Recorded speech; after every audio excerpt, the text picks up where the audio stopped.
so it's a bit like doing a radio interview.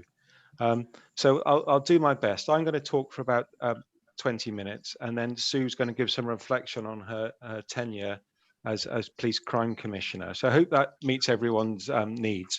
I've been asked to talk about policing in a rural county, rural crime policing, policing in a global pandemic, and then we'll hear from Sue. I'm having a bit of a difficulty controlling my computer system tonight. I'm talking to you from Burnham Police Station, but something's gone horribly wrong with the mouse. So let's see if it works. So in terms of Somerset, Somerset's obviously a really important area. My favourite fact, which Sue lets me say every time, is actually Somerset's 10 times the size of Malta, the area of Malta, and that's quite surprising, knowing that Malta's a member of the European Union and the United Nations and things like that.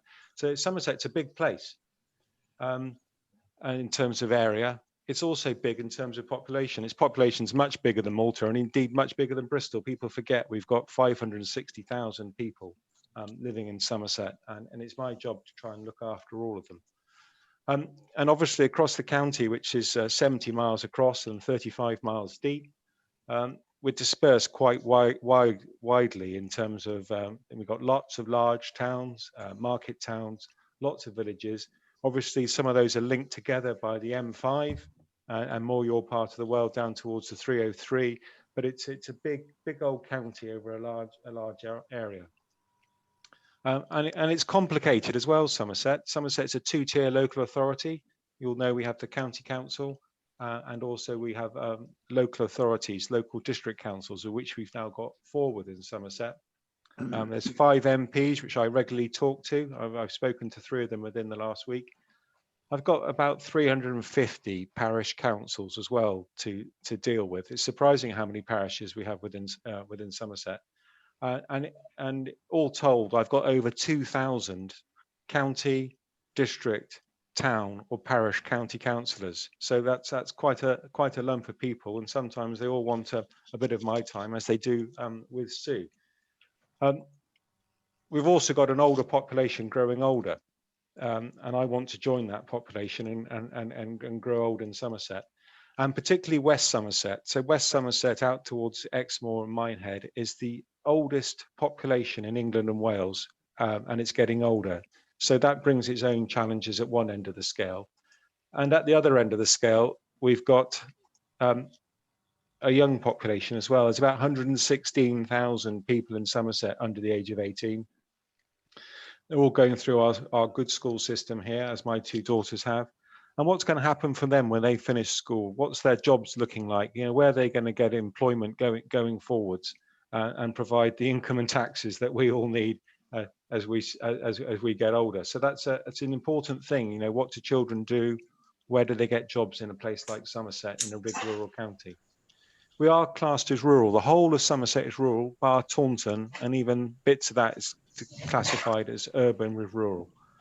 And people forget actually that 80% of England is rural, with not much of the population living in it, and a large lump of our population lives within our really dense urban populations, you know, such as London, our major cities, and up in the conurbations in the north. So Somerset is quite a sort of sparse area, and that rurality is our greatest asset. It makes Somerset a really nice place to live, but it's harder when it comes to service delivery, because distance and people being spread out over a big area makes it really hard to deliver any service.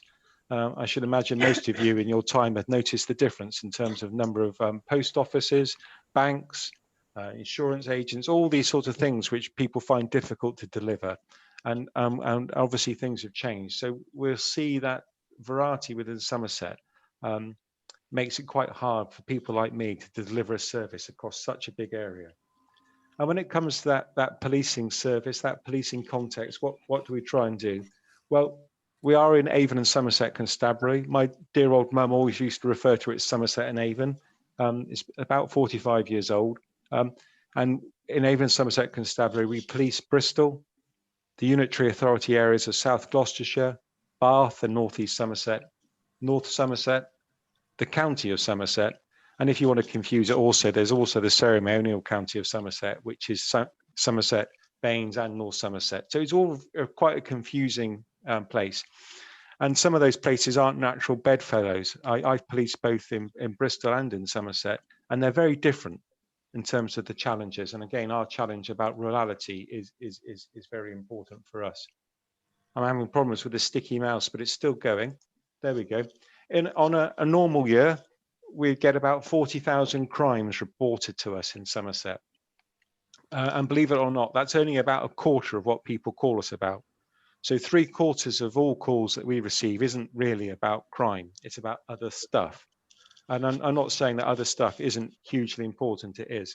So we get a lot of calls about antisocial behavior, ASB, but then we'll get called about all sorts of things, from missing people, which is really important. Often the start of a murder inquiry is in relation to someone who's gone missing, to all sorts of issues in relation to road traffic matters, animals on the highway, drones, anything you like, we get called about, even down to really small community concerns. And as I said, with 350 parishes, we get a lot of stuff coming through. But those community concerns are just as important, really, if they affect how a community lives, that community welfare that we should be really looking at. So it's a really diverse job that I have in terms of challenge. And how we rise to that challenge is we have a neighbourhood policing department. So I'm responsible for neighbourhood policing in Somerset and a bit in North Somerset. I've got 18 police stations across the county of Somerset left. I'm supported by another big directorate, a big arm of our police service is the response. This is the guys and girls you see if you dial 999, or they will come to your aid. And they, again, obviously are here all the time. We have a big department called investigations, which to you and I would understand the CID department, and that deals with complicated and protracted crimes. And then we have an operations department, which supports us with specialist stuff, ranging from having firearms down to horses, dogs, search capability. And also behind that, like any large organization, we have everything else which supports us and keeps us going, from an accounts department to an HR department. But we also have a massive call handling communication department to make sure that we can effectively answer all your calls and be deployed. So it's a big business. It's about 6,000 people working in Avon and Somerset Constabulary. And as I say, those officers work 24/7, 365, the whole time. I used to be in the Royal Navy before I joined the police, and often you'd go on deployment and you'd sail away. I would say our staff are always on deployment. Their whole careers, they are always there being deployed. And sadly, I see an officer assaulted on duty virtually every day across Somerset. Now that can range from a bit of shoving to quite often spitting, and that's also is never nice, but it's particularly bad when people claiming to have COVID. So a couple of months ago, I remember one of my officers had his leg broken. So it's difficult for my people to keep a steady face sometimes in that level of abuse that they get, unfortunately, when they're trying to deal with their duty. But it's not just us. So when the police was set up in 1829 by Sir Robert Peel, he said this. He said the police are the only members of the public who are paid to give full-time attention to the duties which are incumbent on every citizen in the intent of community welfare. So what he was saying at this point is that there was no one else doing this, so they set up the police. And the police was about policing citizens, and actually citizens should police themselves by and large, but if not, you need a bit of help and you have to have a police force. And this thing about community welfare, it's really important, isn't it, that we all get along in a nice, free society where we're free to do what we want to do, as long as we're not affecting the rights of others. Now, that was in 1829, a long time ago. Councils, we had councils and boroughs and stuff, but they weren't organized in the way they are now. We didn't have a universal suffrage by any stretch of opinion. We had the death penalty, all sorts of things.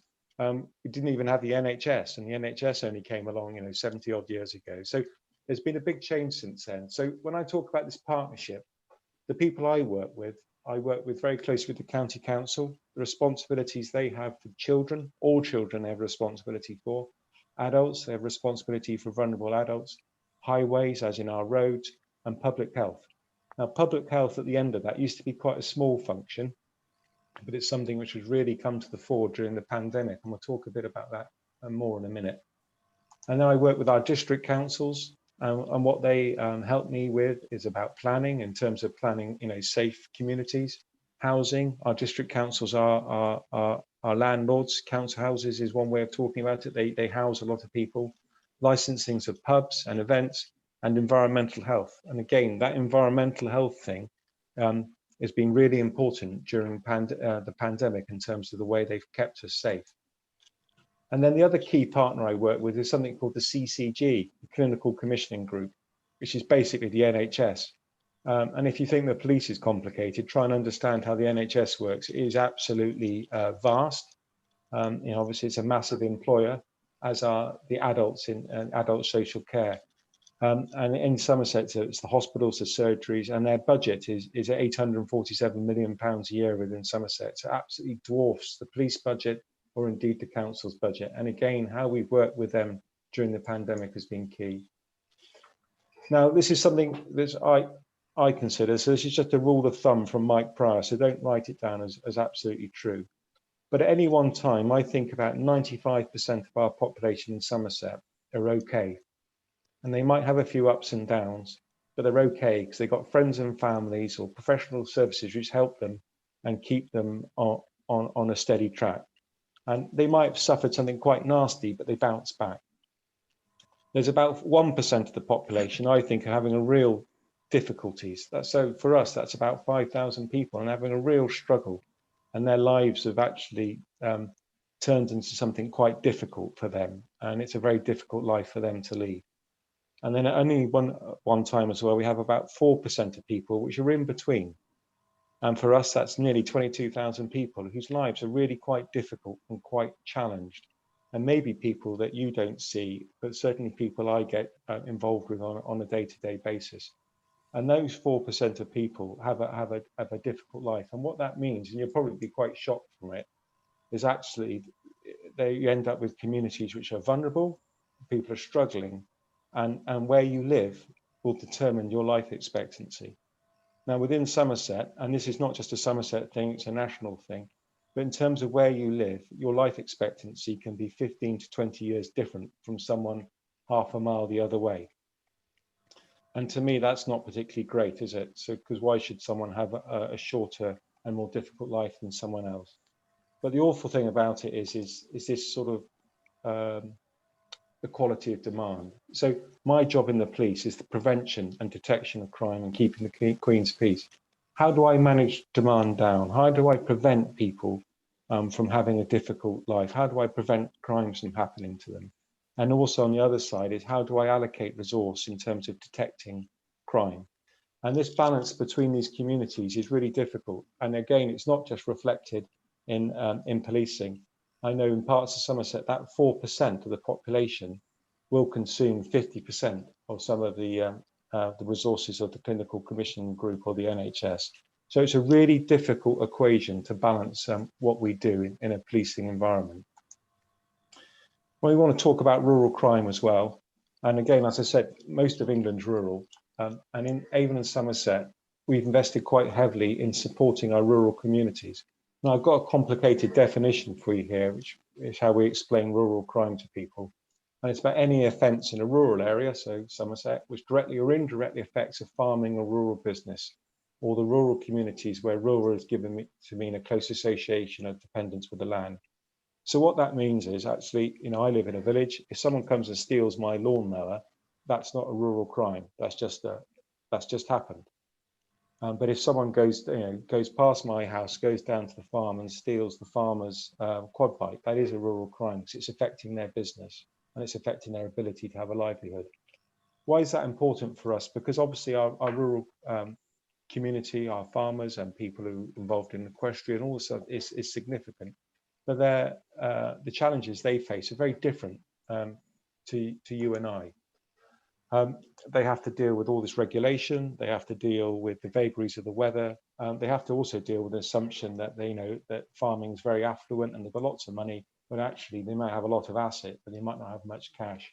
And into that is thrown all these other difficulties we see. Hunting with hounds has been a complicated problem with us. before it was banned in the turn of the century, as in the 2000s, and poaching and all these other things which go to make rural life interesting also become a problem. And it's a problem for me because I'm trying to police it over such a wide area. And then we have things like wildlife crime as well. So how do we protect the things in Somerset which make us unique, our biodiversity? How do we look after that? David Attenborough was talking about it today, and we're talking about species that we see in Somerset, like the elvers, which are virtually unique to other parts of the world. So we have to deal with this. And the problem that it brings is it's very emotive as well for people. People get really upset about offending against animals and wildlife. And obviously, I have to manage that against offending against people as well, which is equally as bad. It brings a pressure on the land, and that pressure is quite apparent sometimes. And again, talking about the last year of COVID-19, I would never have expected in my wildest dreams I would have been policing wild swimming in Somerset, that people wanted to come and swim in lakes and rivers to such a degree that they're putting an awful pressure on local communities. Or indeed, I was policing dog walking at our beauty spots during a lockdown. So it's a complicated and rich picture we look at. And also, I just mentioned the well-being of the farming community. Sometimes they feel very marginalised. All the surveys we says they're misunderstood, they're isolated, and farmers don't retire as such. More often than not, they keep going and keep going and keep going. It's very much a tie and difficult for a farmer to stop. And this then comes back to rurality. What's it like in rural places? That big population I'm looking at, how am I finding those people who've got silent voices? How am I finding those people who are isolated? How am I finding that person who's suffering in silence and needs a police officer to come and help them? And that's really hard. But it's not just a problem I'd face in a rural county. I'd also face this isolation in the depths of a big city as well. How are people not connected to their community? How are they not finding people to support them? And often or not, it's a police officer, a police community support officer, or a call operator or communications centre who's having that contact and finding that person who's suffering in silence. And that's a vital role for us to play. Back to where we were though, who would have thought this time last year we would be on a Zooms call? Who would have thought any of us would know how to make a Zooms call? I certainly didn't know how to do it. And obviously this time last year, things were just starting to happen really, weren't they? And they were coming down the road at us and nobody particularly knew what that meant. COVID-19 was unknown, it was unexpected, it was really difficult, caused a lot of anxiety. It's touched all of us. It's touched us all. We've all had our freedoms taken away from us at the very least. And it's touched people massively as well. Because what this means is actually, a lot of people have died. In Somerset, the figures is at the moment, it's about 645 people who've died of COVID since it's come. And other people have been affected in terms of having long COVID and other conditions. And it's been very difficult and sensitive. This time last year, as I say, it was coming. Towards the end of March, April last year, I was on calls with people predicting thousands of deaths in Somerset in the next month or so. So that was what we were staring down. I had people on calls who were in tears, hospitals, how are we ever going to cope? And that was as we entered into first lockdown. Thankfully, that position didn't happen. But obviously, as you're all aware of where we've been over 3 lockdowns, and obviously we're currently in the last one now. But it's been really difficult. One of the things I would say is that the Chief Constable, Andy Marsh, who's a long-term resident of Somerset, one of the most experienced Chief Constables in the country, said as we started this time last year that what he wanted us to do is to leave the COVID-19 era, so that's positive in its first instance, with a better relationship with the public than we had entering it. We were going to be asking the public, you, to do stuff which you'd never done before. And we're asking your support on that because we can only police with the cooperation and consent of the population. And also the power of the partnership. So those people who I told you I work with in the county council and health services, I've been absolutely amazed at what they've done, particularly adult social care and our colleagues in the NHS. Our hospitals have coped, whereas we thought our predictions were we were going to be outstripping beds and people like you and I wouldn't have space for us to be treated in a hospital. And somehow, through all this effort, we've achieved that. And again, this time last year, the scenario was looking at developing a vaccine was 3 years off. And now here we are, and hopefully many of you already received the vaccine. And it's also then the good behaviour. The good behaviour of the vast majority of people in Somerset has been absolutely magnificent. They've taken this on the chin and got on with it. And in terms of, following the restrictions, however complicated and hard they were, and people have got on with it and risen to the challenge. So what's it mean broadly for crime? Well, I said every year we get about 40,000 crimes a year. This is crime, and the red line's an average, and the blue line is crimes every month. And roughly, we're getting about 3,000 crimes a month. And that's the date on the left is of 2018, going over to last month on the far right-hand side. And you can see halfway or 2/3 away along that figure, the dip at the bottom. I'm sorry, I can't. I'm trying to put a pointer on the screen. Let me see if I can do that. Can you see the dip there? That's first lockdown. And you can see it lasted for a while. This is this rebound out of lockdown where crime bounced back, and then going into second lockdown, Christmas, us moving tears, and now where we are this month-ish, still in lockdown. It's caused crime to change. So overall crime has dropped in Somerset by about 15% during lockdown. There's some obvious reasons for that.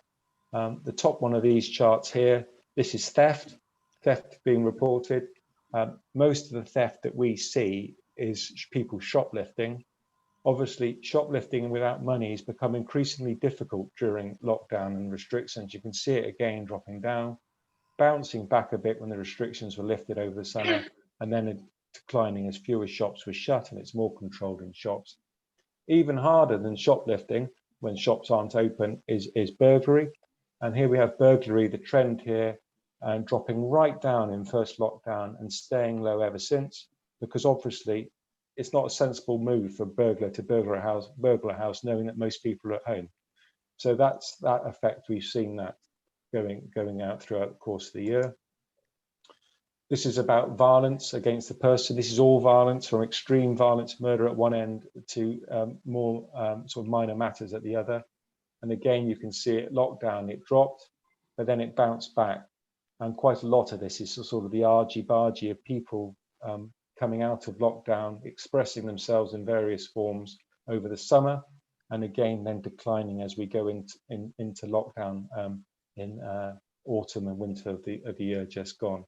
So that's been very interesting, that pattern. In terms of declining crime, we've had lots of stuff to deal with. So since the regulations came in, we've had 12,581 reported breaches of COVID regulations. This is members of the public phoning up saying they've seen something they don't think's right. And that's been difficult for us as well, because we're very keen to make sure we're not just settling scores from a nosy neighbour wanting to report their neighbour next door for something because they don't like them. And again, this is where my officers, my PCSO, police crimes officers, and police community support officers have used their skill to winnow out the wheat from the chaff, to work out what's going on.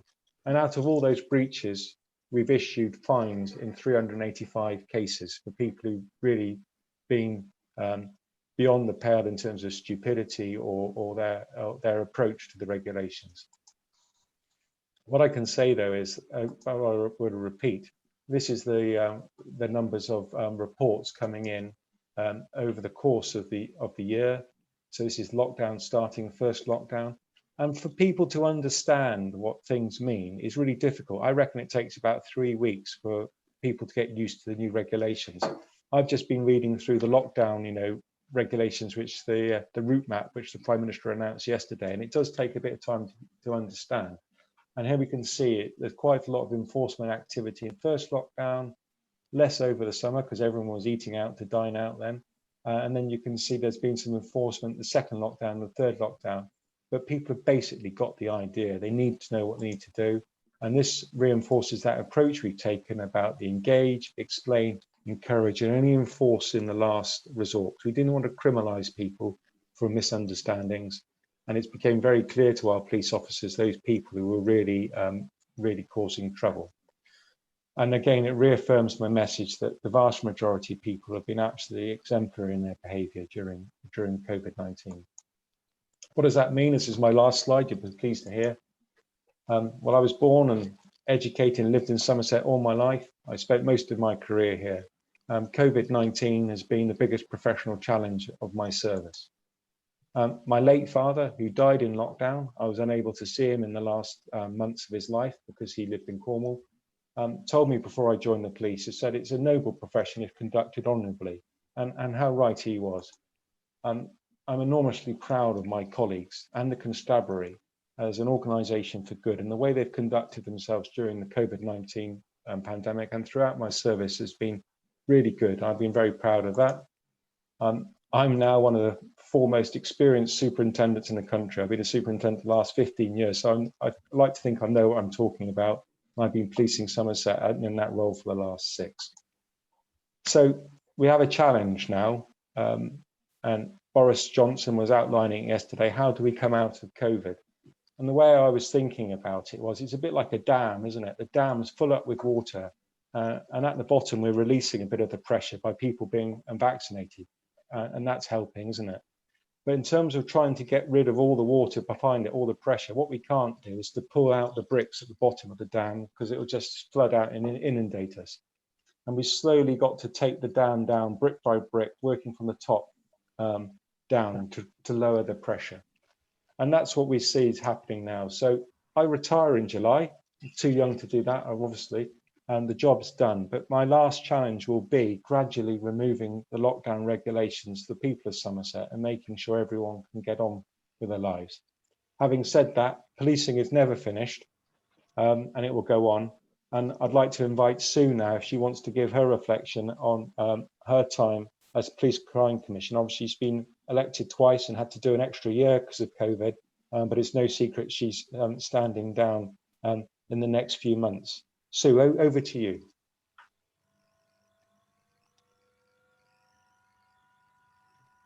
Right, I've unmuted myself, which is. I'll try and get rid of the screen. You move the slides if possible.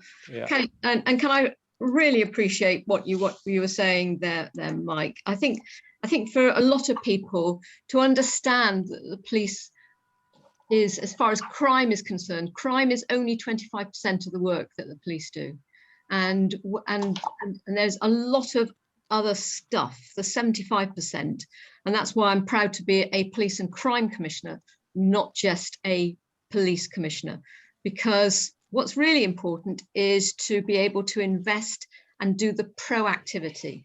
We can, as we got smaller, we were hit very badly with austerity, and we lost 700 officers. We lost about 25% of our income, and we had to prioritize threat, harm, and risk. And it's all very well talking about priorities as long as you're a priority, but the whole point of priorities is that there are things that are not a priority. And when we look back over the last 8 or 9 years, I think we can see that some of the things that we just didn't have the resources to investigate. And that is why one of the reasons with the council tax precept, which I'm sure you may ask me some questions about, is I'm really proud that we are going to re-establish specialist teams. But we can only do that because we've got the resources. So we're going to bring back specialist teams to investigate rape. We have the prosecution for rape in the country is the worst that it's ever been, ever. That can't be right. We are going to bring back specialist teams that are going to be tackling child abuse and child exploitation. Again, we understand that with schools being closed or far fewer pupils going into schools, that we have some real vulnerability of our young people, and we need to be able to work with them. So I just wanted to explain a bit and just to reinforce what Mike was saying, is that rural crime has a really big impact on our rural communities because of that isolation.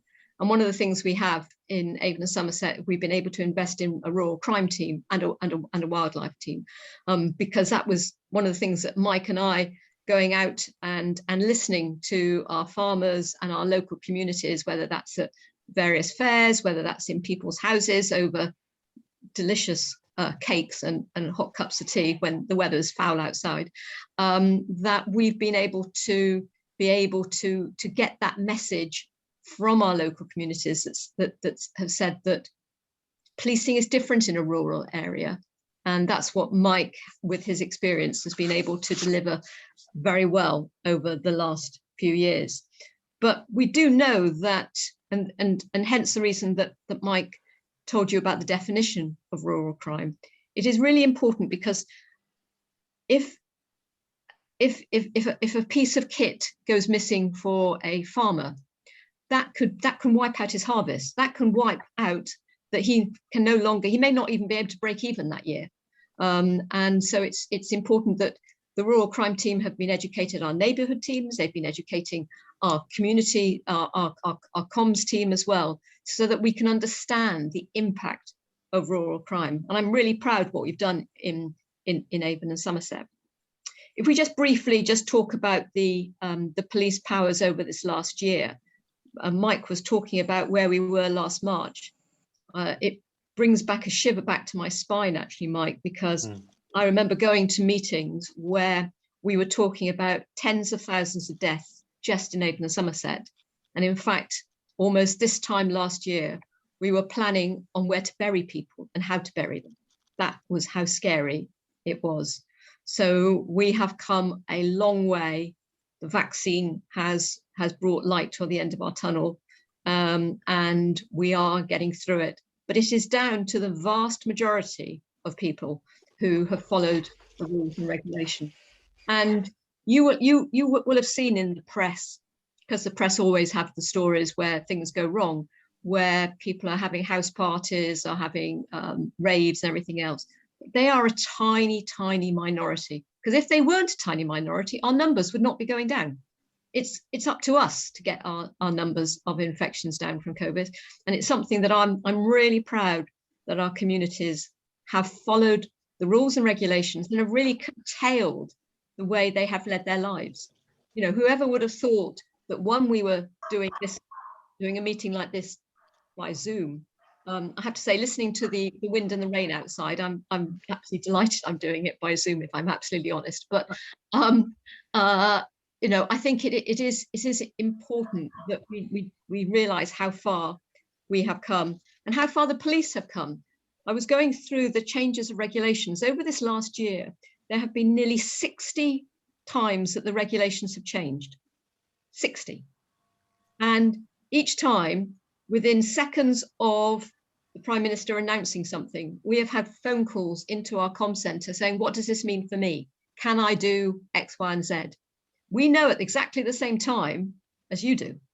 And yet we have to make sure that the police are there with as many of the right explanations. And that's why they've gone down this route of the 4 E's: engage, explain, encourage, and as a last resort, enforce.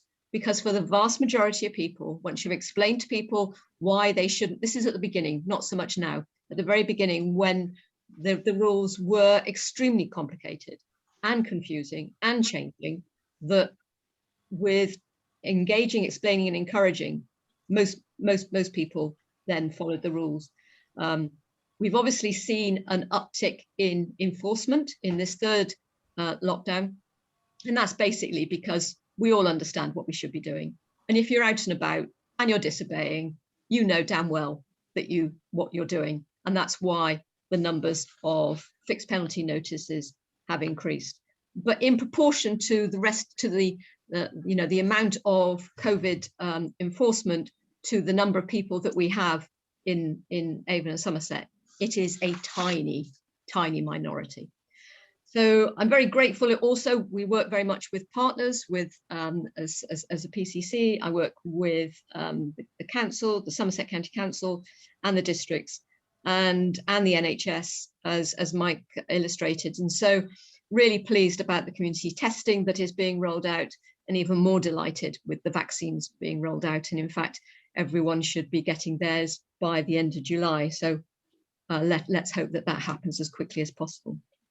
So as my role as Police and Crime Commissioner, as Mike said, I was elected in 2012 and re-elected in 2016. I am one of 3 independents and only one of 7 women. So a combination of being an independent female you have here sitting here. And some may say, do we need a Police and Crime Commissioner? What's the point? Well, in the 2 years before 2012, I was on the police authority. And actually, the police authority in Avon and Somerset, we did a good job. We probably didn't shout too much about us. We did the job very quietly, behind the scenes, and we got on with it. But the government of the day decided that we wanted a more a single point of contact, as it were, a single police and crime commissioner. And so I decided to stand. Now, I was a magistrate for 15 years on the family, youth and adult bench. I was the monitoring board at Bristol Prison.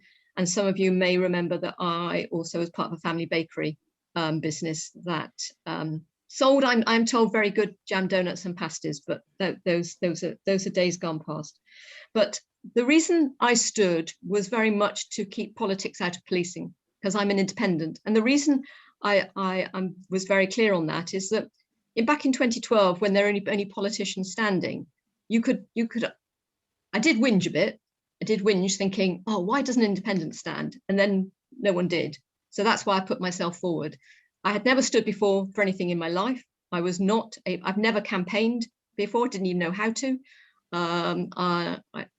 Never was that interested in politics. But what I was really interested in was in policing. The whole part, the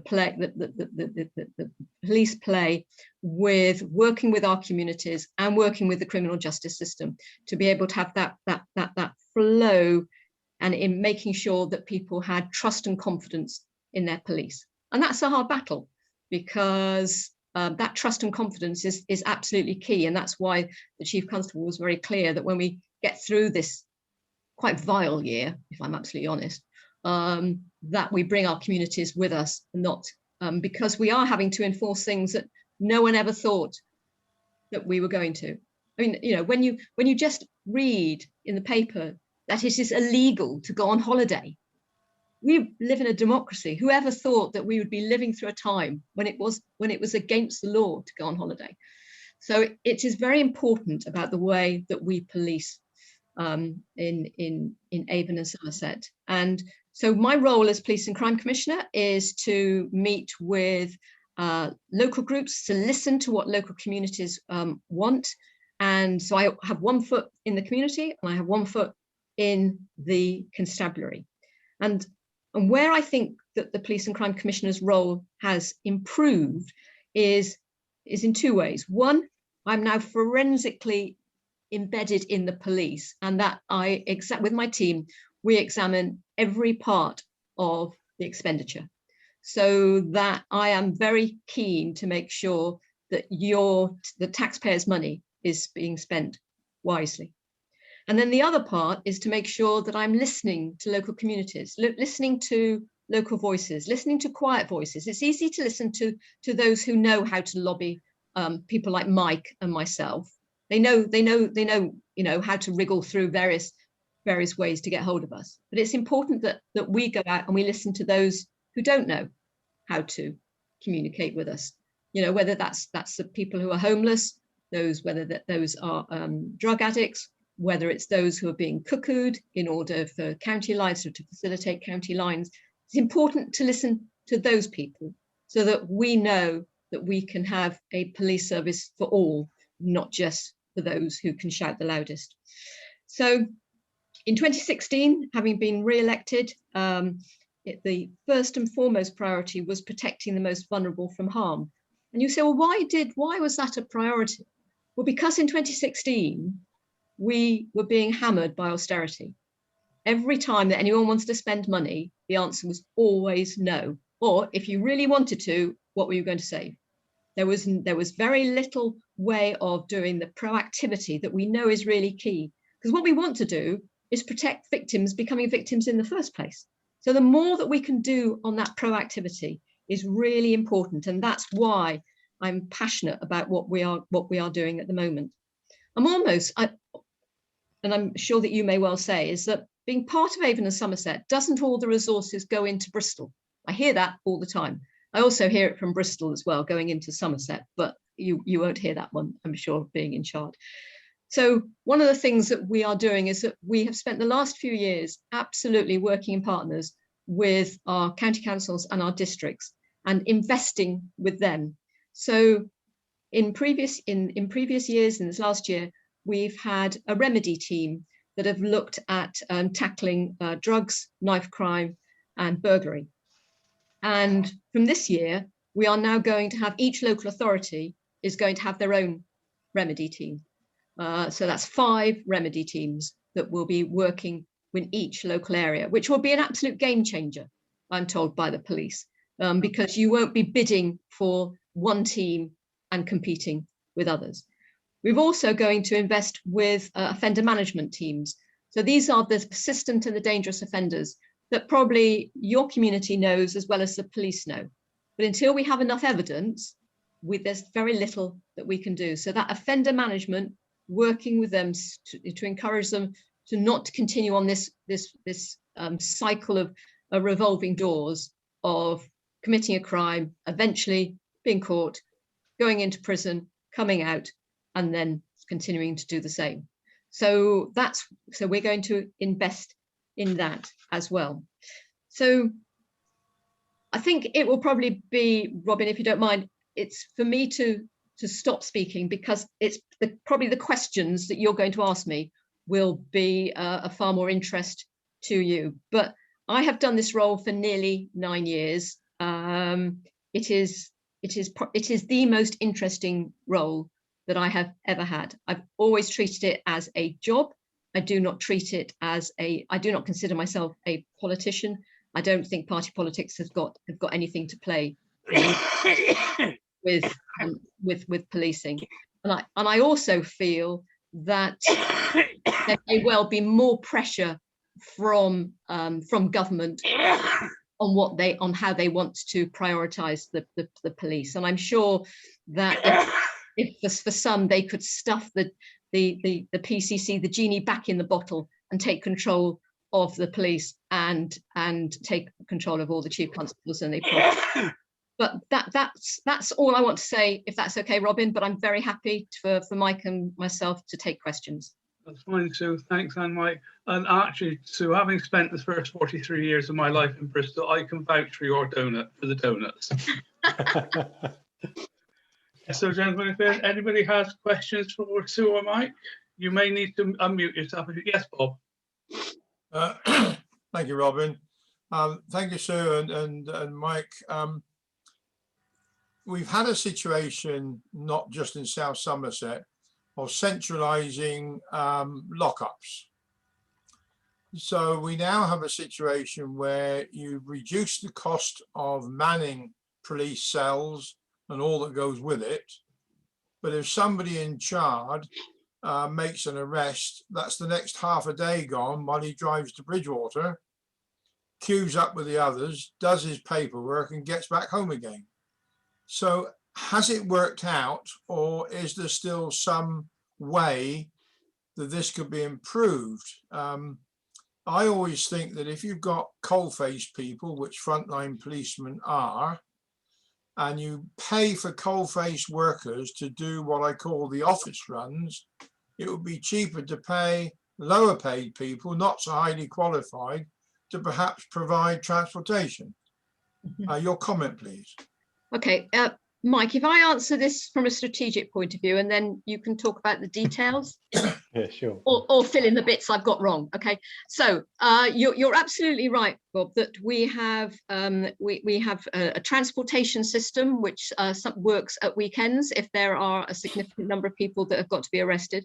Because I hear this a lot of the time. But first of all, let's go back a stage.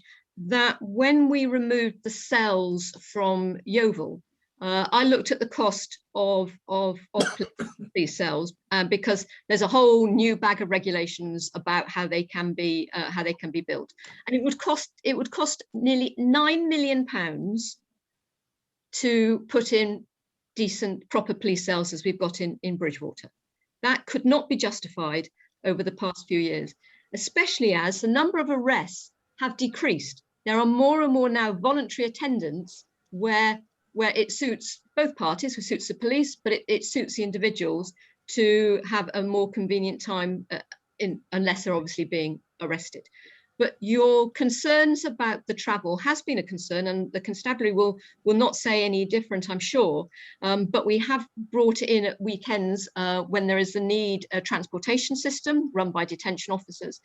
And as far as the queues waiting to go through the Bridgewater, that has come down quite dramatically. It was significant, you are right, but it has come down to I won't, Mike may know the times better than I do, but it is a very short period of time, so that because we have a detention investigation team working in Bridgewater, so they hand the prisoner over to them and to the sergeant, and then they are released back into the work. But, you know, if you said to me, would I like police cells and all police stations open everywhere, and would I like another 2,000 officers? Yeah, of course I would. We haven't got the money. So that's from a very strategic point of view. Mike, do you want to address some of Bob's concerns? Yeah, thank you. I don't think it makes much difference, really, Bob. As Sue said, arrest is always the last option. I can remember times in my service where we ran out of cells and we had to send people to Exeter or Cardiff. Some of our cells, again, it's about that capacity. I can't have a very efficient or productive unit if there's only 8 cells there and there's no one in custody. I'd still have to have a custody sergeant twiddling their thumbs. So we've centralised the cells at Bridgewater. That works really well for us. So you've got 36 cells there. It's very rare that they're all full. And our ability to travel around is pretty good. So I don't think it's caused a problem. And also one of the difficulties is when you have someone in custody, it is really hard to keep them safe. And our old cells were antiquated. They were very small in terms of the capacity there. We didn't look after people to the standard that we should do. And since we've had the new cells, and it's a pity you can't come and have a look at them, you'll be absolutely impressed in the way that they are sort of 21st century, as opposed to the old town jail, which I'm afraid some of them were in terms of our estate. So I don't think it's made a difference overall. Officers deal with it. We have better ways of transporting people. That's one of the other difficulties. In the olden days, we just put them in the back of the car and someone sit on them, literally. And that wasn't very good. So we have better ways of doing that now. So constantly we professionalized it. And I don't think, you know, the waiting time is virtually nothing when you go to the cells in Bridgewater. So I don't think it's made a difference, a negative. I think it's a positive. But you always get that case, don't you, that it's miles away from anywhere. You know, and it's difficult. And then if an officer has a problem, we all go to the officer. That's the thing. We all go and assist the officer and then make sure the detention is safe. Yeah. Thank you very much. Dave? Yes. Thank you, Robert. And yeah, thank you, Mike, and thank you, Sue. Yeah, just to let you know, I am on the district council with my other hat, and ironically, as an independent as well. So, a few questions. Cybercrime, that's quite a concern for a lot of people this day and age. I just wondered if you can give us a bit of an update on what Avon and Somerset Police actually do regarding that. I think you mentioned, was it 385 COVID fines, fixed penalty fines? Do these people actually pay it? Yeah, that's what. Good question. Yeah. And how difficult is it to get that money off them? And I think Sue, you touched on county lines. I think Mike may be able to give a bit more of a detailed answer. And is that much of a problem, particularly for this part of Somerset, because we're right in the far corner, obviously, as you can appreciate, in the rural part of the county. And finally, it's credit to our local police station and our beat manager and PCSOs, because quite simply, I certainly have a good working relationship with them.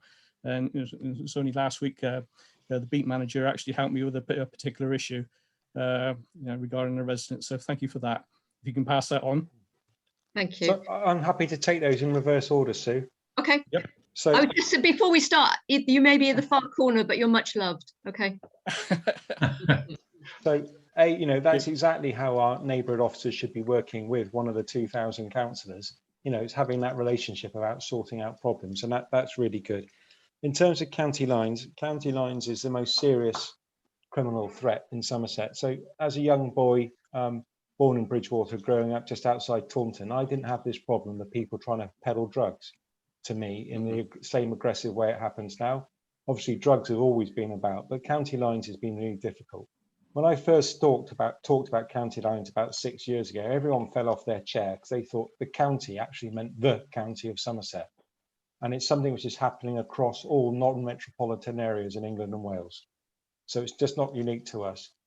What it does do is it's a very efficient model for people to target selling drugs. And sadly, the guys, and it's normally guys, the people who come and do it, the young men who come and do it themselves, are sort of trapped and hooked up in some sort of gangland thing. And they are actually, believe it or not, victims themselves by and large, most of them. And it's the Mr. Biggs who live elsewhere who make the money. So it's very difficult. Yes, places are vulnerable to it.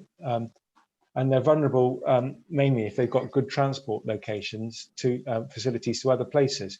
So in Somerset, our key vulnerabilities actually are Yeovil, Bridgewater, Taunton.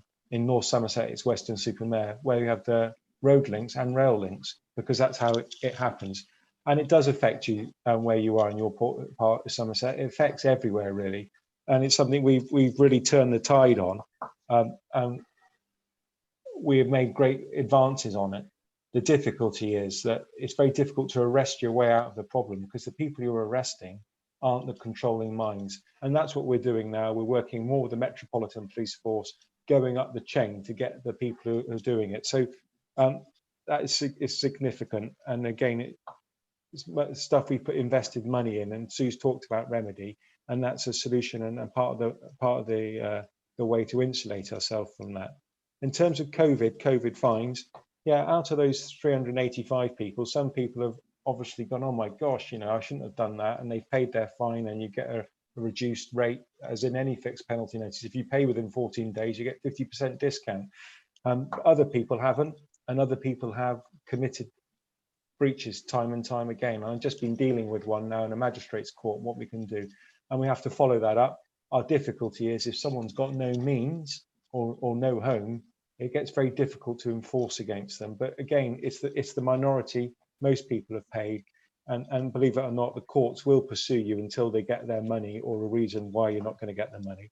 In terms of fraud and cyber, you're absolutely right. So this is something which is hard for me to police, because it doesn't involve a physical presence, does it? There's no deterrent I can give by patrolling the streets of Chard, which is going to affect someone in, I don't know, other part of the world sending you that spam email. And that's really hard. So what they do is essentially with action fraud, it's all dealt with centrally, and the investigation. What we need to know about, for the local policing is that feeling that someone is targeting you. We need to visit you, talk to you about it, work out what it is. Some of the stuff is speculative, isn't it? The nature of these emails, it's just speculative, and it's like throwing a net out into a lake to see how many fish you can catch. Others aren't. They're a bit more targeted. And again, we're just talking about rural crime. So every year, farmers, used to, under the Common Agricultural Policy, used to get a big payment. And when that payment was due, criminals would know that, and they'd start targeting the farmers, saying, oh, that payment of X thousand, well, you need to put it here.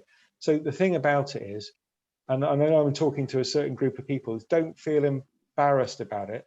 They are really good at targeting people and hooking them in. And you get it on the phone as well as on emails. The thing is, if it's too good to be true, or it's a bit odd, it's your gut feeling, just stop it, just say no. Because anyone who's legitimate will come back to you. Your bank will come back to you in a different means. They won't contact you in this way. But it is very, very easy to be duped.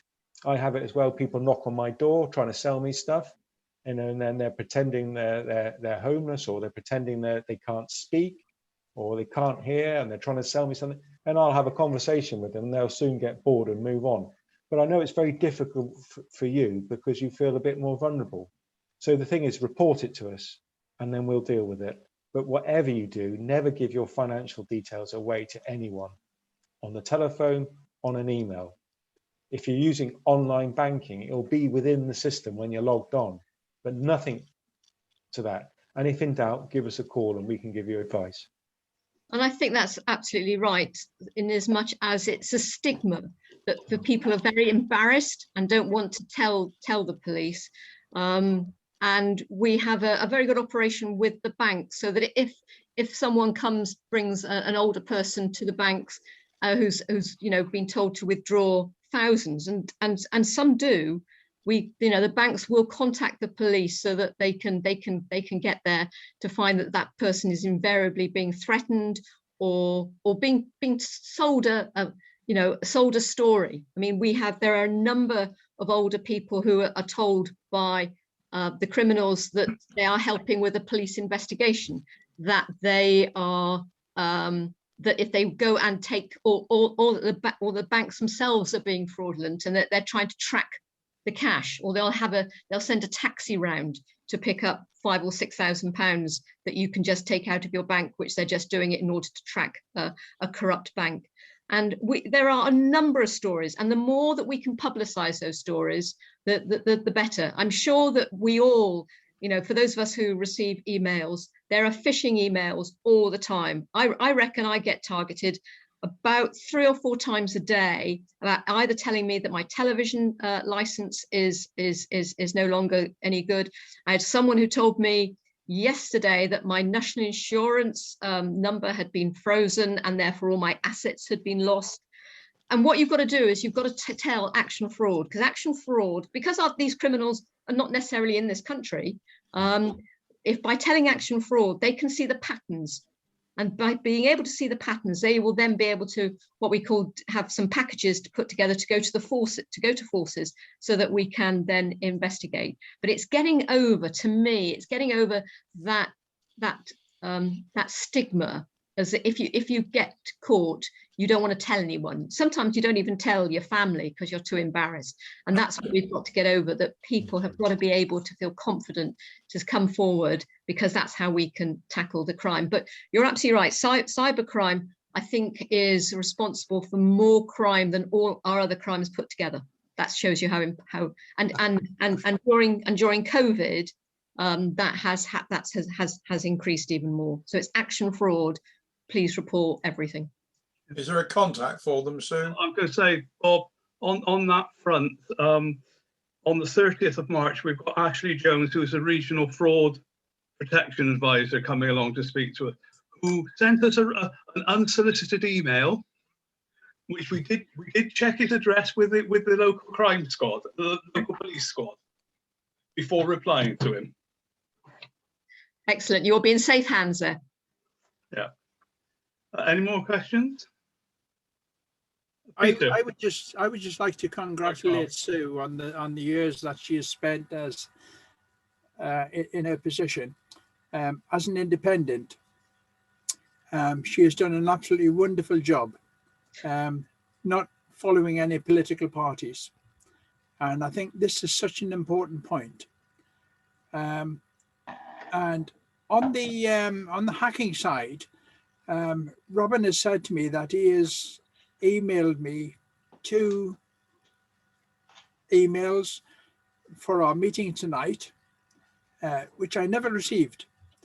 But I received an email from a company which said it was from Windows 10, saying that my emails would be suspended within 24 hours. Well, Linda and I was doing hospital visits, so I didn't get the opportunity to go into that. When I did find it, I was locked out. When I logged into that, it said that there was a link there that I could reinstate my emails. And when I did that, it was a company called Survey Sparrow. When I had literally hundreds and hundreds of survey requests. I've now got in touch with Dave up at Coomwood, and he's going to take my computer in tomorrow and give it a clean up. But if you get anything from Service Sparrow, throw it out. Can I just say, Carl, there's a point, you had an email, I suppose, from Windows 10 saying that they were freezing your email. The only people who can freeze your email address is your internet service provider. Yeah, well, as I said, that's not Windows. Yeah, now this was a company which had said they were Windows 10. Yeah. And it turned out to be this company called Service Sparrow. And I did a search into it, and I found out that the guy that actually runs this is a guy called Saeed Mohammed. The only thing I can suggest with that, you actually forward that email to Microsoft themselves. Well, because they will be interested that somebody is posing as as Windows 10. Yeah, as I say, Microsoft thing. I'm taking my laptop to Dave at Coomwood tomorrow, and he's going to clean up my laptop, and he will sort this out for me. Well, thank you, Carl, for those very kind words. I don't normally get kind words, so that they are very much appreciated. I think being an independent, as I've said many a time, my only masters are you, and I will do, and I have done the very best that I can do for Avon and Somerset residents. And sometimes what comes out of government is good, in which case we will do it. Sometimes it's not. But the point is that it's looking to see what comes out that affects us in Avon and Somerset, and that's why I try to maintain that independence. I think as far as being hacked, because sometimes you'll be held to ransom, and I would just like to say that a lot of these are organised crime groups that are spread out across the world. I mean, quite often, nowhere not in our hemisphere at all, but they are so confident and so organised that in fact I've heard that they sometimes have helplines so that it helps you to they will give you advice on how to pay the ransom. So it is a very, very big business, and you've taken advice from Robin, is just not to respond, to report to Action Fraud, and to make sure that as you're right, to get your computer cleaned up, but never to respond, because and they know where your vulnerabilities are. So if you have got building works, it is quite often that someone will come in pretending to be that builder, because they've seen you in your home, and say, actually, I've changed my bank details, so the payment that you're expecting, could you pay it into these bank details? If that ever happens to you, always phone that person who's asking you, who you think is asking you, and find out whether that's true or not. Peter, did you have something you wanted to ask? Yeah, I was just wondering, I think as part of analysing your performance, you have something called harm. You give people a harm thing for victims, and I just wondered how that worked, because harm can mean different things to different people. I was just wondering how the harm category worked in helping you analyse how your performance is going on. All yours, Mike. So yeah, sorry, can you hear me, Peter, still? Yeah. So, yeah, so we can work out and see what, we talk about threat, harm and risks. We can give someone a score in relation to that, and that's what we know about them. But we're also then interested about what other partners people know about them as well. And this is this big difficulty. So we're trying to get over the fact that we're not Big Brother, as in we're not looking at investigating you or gathering data about you just because we can or it's available.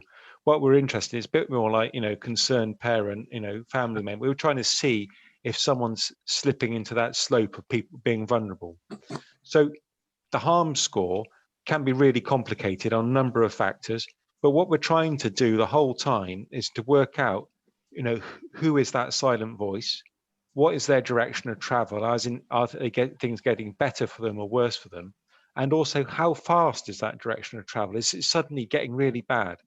Something, and particularly with some of the data we have around children, because we get a bit more information about them growing up. We're in a state now, then actually we can predict if this, that, and the others happen to someone, maybe in 6 months' time, they're going to be in a very difficult position. And that's where we can step in and take an intervention. So it's really important for us. It's really sensitive in terms of how we deal with people's information and data. People tell the police quite a lot of information, which is good. And we always treat that with confidence, you know, and also with a pinch of salt, because we need to make sure we're doing the right thing. But the more we can understand about someone's background and position, the better we can help them. And also the better we can intervene. Because back to my CID colleagues, you know, I often refer to them as the too late brigade, because it's already happened, doesn't it? And it's too late then. And they will deal with that, and they will get justice for people, but the harm has been done, and what we want to do is to avoid the harm in the first place. So it's trying to work out patterns, see it coming, and then intervene, and then involve as many people as we can. So in Somerset, you'll fall off your chair. The state employs about 30,000 people in Somerset, from nurses to doctors to police officers, dentists, teachers. And all those people have got a role, haven't they, in trying to protect our society and people within it. And we all need to work together to protect everyone. Okay, lovely. Thank you very much, Mike. Is there, I think, one more question? Anybody? No? No? Well, can I make a point, Dave? Robin? Yeah. Can I just make a point? It's really nice to see all of you coming together like this on a call, maintaining your friendship, maintaining your interest, talking to each other the way you were chatting before we started. And hats off to you. You know, people, you know, they don't understand what something like the Rotary does it? And I know you do a lot of good work. But aside from all that good work, the fact that you're a community together, pulling together, being a team is really important. So hats off to you. Well, thank you very much, Mike. Thank you. And Dave, can I ask you to thank Sue and Mike on behalf of the club? Yeah, so thank you, Mike, for those very kind words. It's much appreciated, and thank you very much to Sue Mount Stevens for joining us this evening. And if I can ask our members to thank you in the usual way, we'll give you a hand clap now. All right.